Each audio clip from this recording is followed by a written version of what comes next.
We do not fear the desperate, the hurting, the alone. We are not pushed back by the darkness, by the hopelessness, by the despair.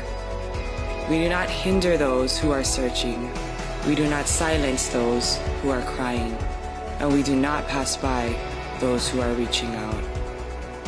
No, we run to them, to those who are aching with grief, whose hearts have been ripped open and abused.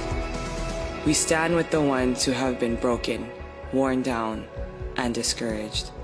We bring each one to our Father and King, where the hungry are given the bread of life, where the thirsty are given living water, and where the blind receive their sight.